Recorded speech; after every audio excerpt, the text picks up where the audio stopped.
YouTube channel Telugu ప్రేక్షకులకు నా నమస్కారాలు. నమస్కారం మాస్టర్. నమస్తే. ఓం శ్రీ గురుభ్యో నమః. అందరికీ నమస్కారం. మిమ్మల్ని ఎక్కడ చూసినట్టుంది. నీ రాగ కొరకు నేనెదురు చూసి మామా. ముందుగా కడప అవినాష్ రెడ్డి గారికి, అలాగే మా పార్టీ అధినేత జగన్మోహన్ రెడ్డి గారికి,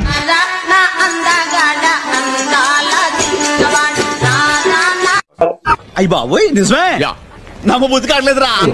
బద్వేల్ నియోజకవర్గ ఎమ్మెల్యే సుధారాణి గారికి, ఎమ్మెల్సీ గోవింద్ రెడ్డి గారికి కూడా నువ్వేనా పెద్ద కంచి కామకోటి పెట్టకపోతావు అనుకుంటున్నావేంట్రా?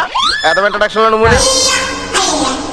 నేనేనా ముందుగా నా నమస్కారాలు తెలియజేసుకుంటున్నాను.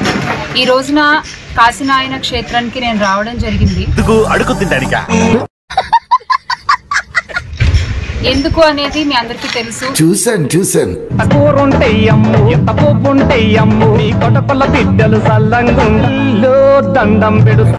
కరెక్ట్, ఇది కరెక్ట్ గా చెప్పేవయ్యా.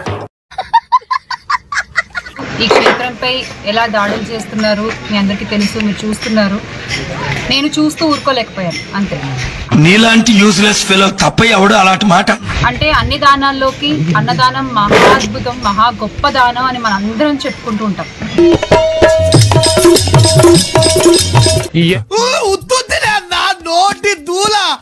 ఒక మనిషి ఆకలితో ఉంటే ఆ మనిషి ఆకలి తీర్చడం మన కనీస ధర్మం.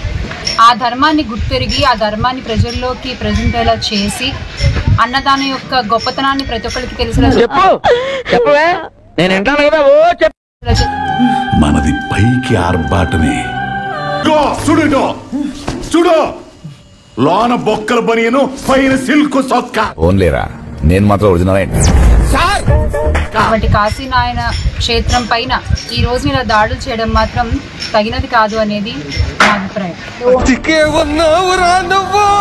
ఎందుకంటే గతంలో కూడా రైతులందరూ కూడా ఈ అటవీ భూముల్ని మినహాయించాలని చెప్పి ప్రయత్నించారు, కానీ కూల్చివేతల వరకు కూడా నాకేం తెలుసు, మరి నీకేం తెలుసు.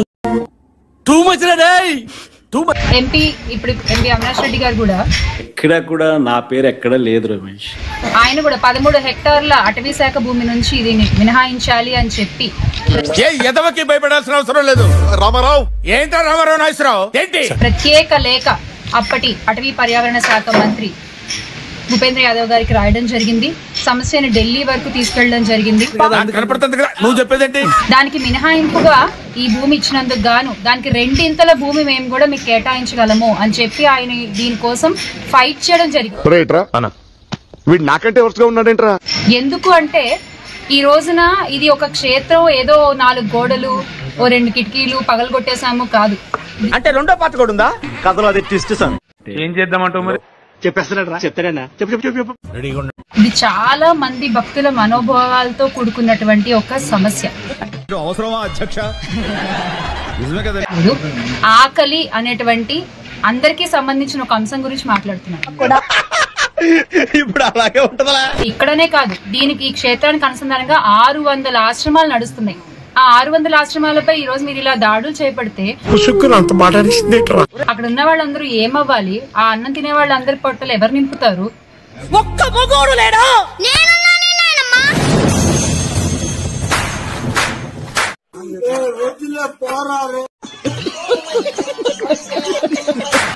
మేబీ అదొక కారణంగా దీన్ని ఏమన్నా పడగొట్టేయాలని చూస్తున్నారా? హిందూ ధర్మాన్ని పరిరక్షిస్తాను, నేను హిందూ ధర్మ పరిరక్షకుడిని అని చెప్పుకునేటువంటి పీఠాధిపతి అబ్బో ఇన్నారంట్రా అక్కగారు ఆర్డర్ వేశారు మనకి. మన పీఠాధిపతి ఉన్నారు కదా, ఇప్పటి ఉప ముఖ్యమంత్రి గారు. నెగిటివ్ కనపడతాను నీలో. ఆయన ఎందుకు దీని గురించి మాట్లాడట్లేదు? ఇంతమంది మాట్లాడుకుంటున్న విషయం గురించి ఆయన ఎందుకు స్పందించట్లేదు? ఎదవ ఎట్టకారాలు వద్దు. సరే, అడిగిన దానికి సమాధానం చెప్తే తెలివితేటలు అంటారు, చెప్పకపోతే పొగరంటారు. నన్ను ఏం చేయమంటారు? ఆయన ఆవిర్భావ దినోత్సవ వేడుకల్లో బిజీగా ఉన్నారేమో. మేబీ అది అయిన తర్వాత అయినా వచ్చి దీనికి ఏమన్నా ఒక పరిష్కారం చూపిస్తారేమో అని ఆశిస్తున్నాం. అంతేనా గురువు గారు? అవును, నీ అంతే. మనసు మార్చుకోరా? పట్టుదలొస్తే డ్రాయరే మార్చుకోను. ఏదో మనసు ఎంత ఏం మనిషి అయ్యా కదా. దేశ విదేశాల్లో కాశీనాయన స్వామి భక్తులు ఉన్నారు, దేశ విదేశాల్లో ఆయన అభిమానించే వాళ్ళు ఉన్నారు, ఆయన్ని ఆదరించే వాళ్ళు ఉన్నారు, ఫాలో అయ్యే వాళ్ళు ఉన్నారు. నీకు దండం అమ్మా. నువ్వెక్కడ దొరికావే నాకు? ఓకే, ఒకవేళ మీకు అది రూల్స్ ప్రకారం కుదరకపోతే గనక దానికి ఎలా పరిష్కరించుకోవాలో అది పరిష్కరించండి, అంతేగాని నువ్వు ఎలా చెప్పావు తెలుసా? ఆకిస్ పాక్ పాకిస్ ఆక్, సో ఆక్ పాక్ కరేపాకులే చెప్పావు. దయచేసి దీనికి ఎటువంటి రాజకీయాలు గాని కుల మతాలు గాని ఆపాదించొద్దు. నేను సాటి మనిషి కోసం మాట్లాడుతున్నాను. ఏమిటండి మీరు మాట్లాడేది? ఆవిడ కరెక్ట్ గానే చెప్పిందిరా. చాలా సేపు సస్పెన్స్ తర్వాత నాకు చెప్పేటివన్నీ శ్రీరంగ నీతులు, చేసేటివన్నీ దొమ్మల గుడిసెలు. ఎంత ఘోరం జరిగిపోయిందిరా.